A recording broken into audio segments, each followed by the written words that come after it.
Assembly live చూద్దాం. Assembly సమావేశాలు ప్రారంభమయ్యాయి. దాటిన వెంటనే రాజకీయ ప్రవేశం చేసిన శ్రీ భూమా నాగిరెడ్డి జీవితం అంతా పోరాట బాటలోనే సాగింది. బెంగళూరులో హోమియో విద్యను అభ్యసిస్తుండగా రాజకీయ ప్రతినిధి చేతుల్లో తండ్రి శ్రీ బాలరెడ్డి హత్య గావించడంతో చదువును అర్ధంతరంగా నిలిపి శ్రీ నాగిరెడ్డి యువకునిగా రాజకీయ రంగ ప్రవేశం చేశారు. గ్రామస్థాయి నుంచి అత్యున్నత చట్టసభ వరకు సాగిన శ్రీ నాగిరెడ్డి రాజకీయ ప్రస్థానం ఎంతో స్ఫూర్తిదాయకం. 1984లో మొదటిసారిగా రుద్రవరం మండలం నర్సాపూర్ ప్రాథమిక సహకార సంఘ అధ్యక్షునిగా ఆయన ఎన్నికయ్యారు. 1986లో తెలుగుదేశం పార్టీ తరపున ఆళ్లగడ్డ మండల ప్రజాపరిషత్ అధ్యక్షునిగా పనిచేశారు. 1992లో ఆళ్లగడ్డ నియోజకవర్గానికి జరిగిన ఉప ఎన్నికల్లో శ్రీ నాగిరెడ్డి తెలుగుదేశం పార్టీ తరపున పోటీ చేసి మొదటిసారిగా శాసనసభలో అడుగుపెట్టారు. 1994లో జరిగిన సాధారణ ఎన్నికల్లో అదే స్థానం నుంచి మరోసారి శాసనసభ్యుగా ఎన్నికయ్యారు.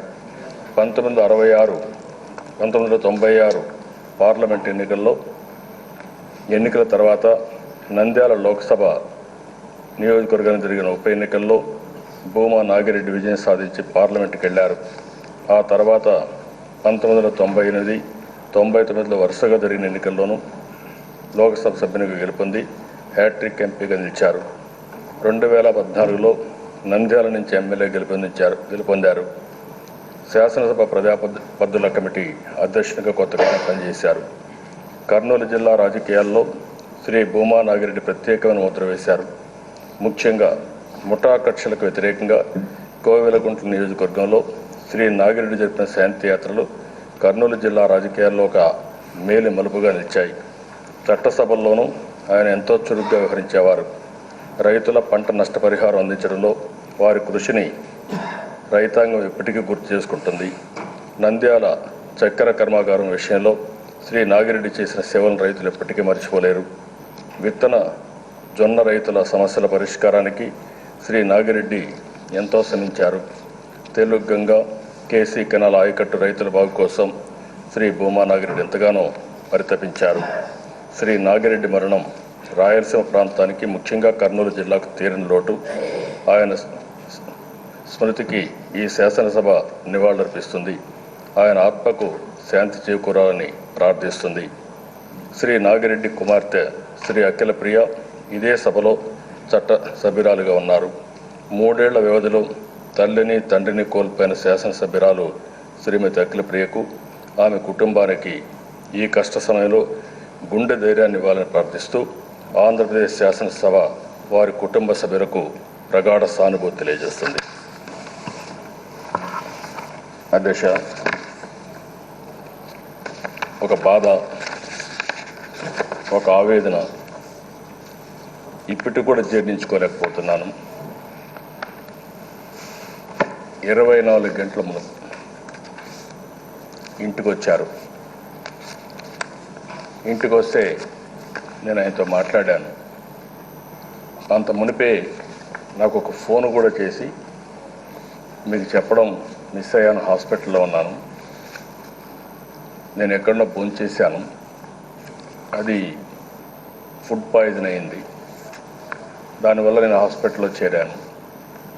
హాస్పిటల్లో చేరిన తర్వాత మీకు చెప్పాలని ఉద్దేశంతో మీకు ఫోన్ చేశానని చెప్తూనే నేను తొందరలో వచ్చి మిమ్మల్ని కలుస్తానని ఆయన చెప్పడం, ఆయన కుమార్తె ముందు రోజు నాకు ఫోన్ చేస్తూ మా నాన్నగారు రేపు వచ్చి మిమ్మల్ని కలుస్తారని చెప్పి అఖిల ప్రియ చెప్పడం, అదేవిధంగా మొన్న చనిపోయిన ముందు రోజున నన్ను వచ్చి కలిశారు.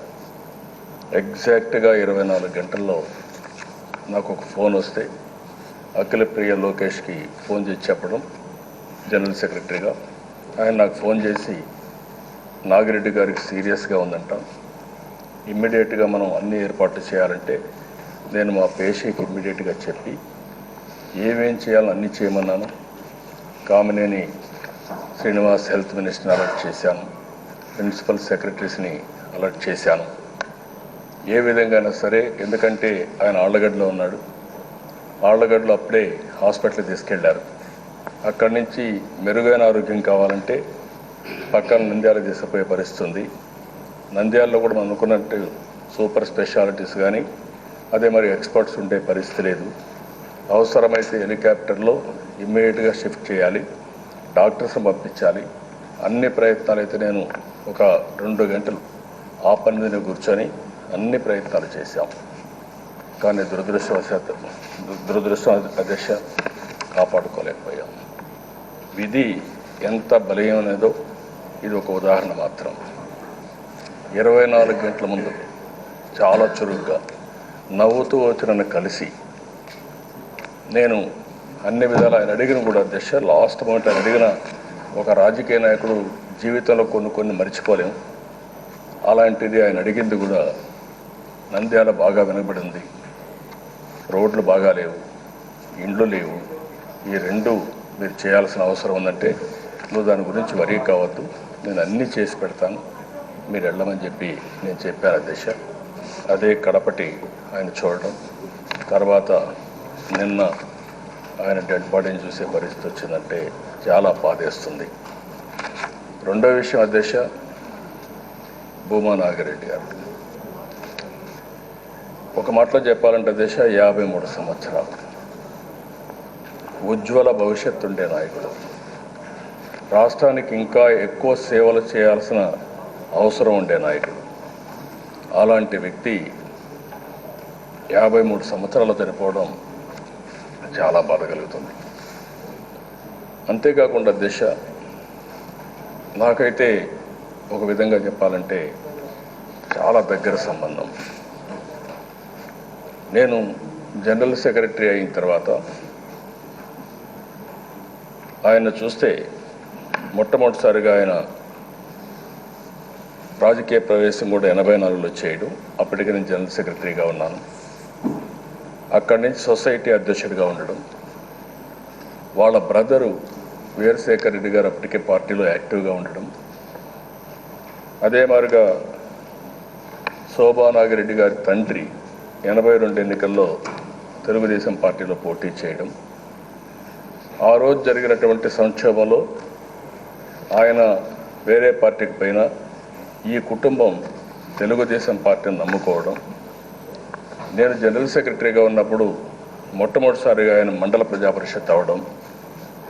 మండల ప్రజాపరిషత్ అయినప్పుడు నాకు బాగా జ్ఞాపకం అధ్యక్ష, నేను ఎంపీపీల్ని, మండల పార్టీ అధ్యక్షుల్ని, మండల స్థాయి నాయకుల్ని శిక్షణా తరగతులు పెట్టి హైదరాబాద్లో చాలా ట్రైనింగ్ కోసం నేను ముందుకు పోవడం. అలాంటి సమయంలో ఆ రాజకీయాల్లో ఆయన ముందుకొచ్చి చేయడం. 92లో ఏదైతే వీరశేఖర్ రెడ్డి గారు బ్రదర్ కాబట్టి ఎమ్మెల్యే కావడం, ఆయన హార్ట్ అటాక్ వచ్చి ఆయన చనిపోవడం. ఈయన మండల ప్రజాపరిషత్ అధ్యక్షుడిగా అంతవరకు ఉండి బై ఎలక్షన్స్ పెడితే నేను నేరుగా అక్కడికి వెళ్ళి 4-5 రోజులు ఊరూరు తిరిగాను అధ్యక్ష. ఆ రోజుల్లో ఊరూరు తిరిగినప్పుడు ఈయన నాయకత్వ లక్షణాలు కానీ ఈయన ఇచ్చే కాన్ఫిడెన్స్ కానీ పర్సనల్గా కూడా చూశాను. ఆ విధంగా 5-6 రోజులు తిరిగి బై ఎలక్షన్లో ఆయన గెలిపించుకున్నాం అధ్యక్ష. ఆ తర్వాత దేశ 94 ఎన్నికల్లో గెలిచాడు. 94 ఎన్నికల్లో గెలుస్తానే పివి నరసింహరావు గారు ప్రధానమంత్రి నంద్యాల నుంచి పోటీ చేస్తే మేము అడిగాం. నంద్యాల నుంచి ఆయన పోటీ చేసిన తర్వాత ఆయనకు వదిలిపెట్టి బై ఎలక్షన్స్ వచ్చాయి. బై ఎలక్షన్స్ వస్తానే నాగిరెడ్డి గారిని పెడితే నాగిరెడ్డి గారు 4 లక్షల మెజార్టీతో గెలిచారు దేశ. అప్పుడు కాంగ్రెస్ పార్టీ అభ్యర్థి రంగానాయుడు పెడితే 4 లక్షల అభ్యర్థి మెజార్టీతో గెలిచారు దేశ. ఆ తర్వాత 98, 99 2 సార్లు గెలిచారు. అదే మరిగా ఆయన ఎంపీగా ఉన్నప్పుడు శోభానాగిరెడ్డి గారిని ఎమ్మెల్యేగా పెట్టడం, ఒకే కుటుంబం అధ్యక్ష ఎంపీ ఎమ్మెల్యేగా. అదే సమయంలో మళ్ళీ ఎస్వి సుబ్బారెడ్డి గారు కూడా ఎమ్మెల్యేగా వీళ్ళందరూ ఉండడం జరిగింది అధ్యక్ష.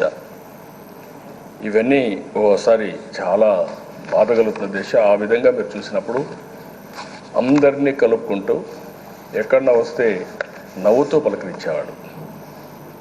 పర్సనాలిటీ కూడా మీరు చూస్తే హైట్ కానీ ఇవన్నీ చూసినప్పుడు ప్లీజింగ్ పర్సనాలిటీ. అందరితో బాగా ఉండడం, కలుపుగోలుగా ఉండడం. ఆయనతో మాట్లాడిన వ్యక్తులు ఎవరు కూడా ఆయన యొక్క మెమరీస్ని మర్చిపోలేని పరిస్థితి దశ. అలాంటి వ్యక్తి ఈరోజు చనిపోవడం ఒక మాటలో చెప్పాలంటే చాలా తీవ్రమైనటువంటి లోటు, బాధాకరం. నేను ఆయన మీద చాలా హోప్స్ కూడా పెట్టుకున్నాను. ఇంకా రాబోయే రోజుల్లో రాజకీయాల్లో రాయలసీమలో దశ ఎప్పుడో ఆయన కోయలగుంట్లో నాకు బాగా జ్ఞాపకం, ఫ్యాక్షన్స్కి వ్యతిరేకంగా పోరాటం చేశాడు దేశ. ఒక సామాజిక పరివర్తన రావాలి, ఫ్యాక్షన్స్ పోవాలి అని ఆ రోజుట్లో చేశారు దేశ. నేను కూడా చాలాసార్లు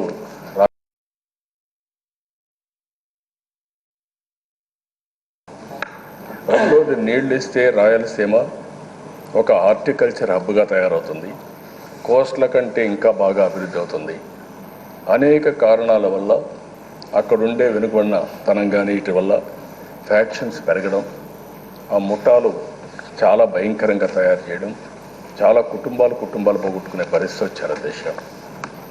నేను కంబైన్డ్ ఆంధ్రప్రదేశ్ సీఎంగా ఉన్నప్పుడు కూడా చాలా స్పష్టంగా ఈ ఫ్యాక్షన్స్ పోవాలి, కమ్యూనల్ వైలెన్స్ పోవాలి, తీవ్రవాదం పోవాలి, లా అండ్ ఆర్డర్ ఉండాలి, ప్రతి ఒక్కరు కూడా ఆనందంగా ఉండాలంటే లా అండ్ ఆర్డర్ చాలా ముఖ్యమైన ఉద్దేశంతో నేను చాలా ఫర్మ్గా కూడా యాక్ట్ చేశాను దేశ. దాని పర్యవసానమే హైదరాబాద్లో కమ్యూనల్ వైలెన్స్. అదే తర్వాత ఎప్పుడూ రాలేదు. తీవ్రవాదం పైన కూడా పోరాడితే నా మీదనే వాళ్ళు అటాక్ చేసే పరిస్థితికి వచ్చారు. వెంకటేశ్వర స్వామి నన్ను కాపాడారు తప్ప 24 క్లెయిమోర్స్ పెట్టారు. అదే మరి రాయలసీమలో కూడా ఫ్యాక్షన్స్ పోయి ఈ రాయలసీమని సస్యశ్యామలం చేయాలి అనే ఉద్దేశంతో ముందుకు పోయే అధ్యక్ష. అలాంటి ఉద్యమాన్ని కూడా ఆయన బ్రహ్మాండంగా ముందుకొచ్చి ఆ రోజుట్లో దూరదృష్టి చేశారు అధ్యక్ష. అదే మరి అధ్యక్ష ఈరోజు చూస్తే రాయలసీమలో ఏదైతే ఎప్పుడు కనపడినా, మొన్న కూడా కనపడినప్పుడు నాతో ఒక మాట అన్నాడు, మీరు ఏవైతే నిర్ణయాలు తీసుకున్నారో ఈరోజు పోతిరెడ్డిపాడు రావడం, పక్కనే మల్యాల రావడం, ముచ్చుమరి రావడం, తెలుగు గంగ, ఇవన్నీ కూడా ఎస్ఆర్బీసీ కానీ తెలుగు గంగ కానీ గాలేరు నగిరి కానీ ఇవన్నీ పూర్తయితే మాకు చాలా బాగుంటుంది.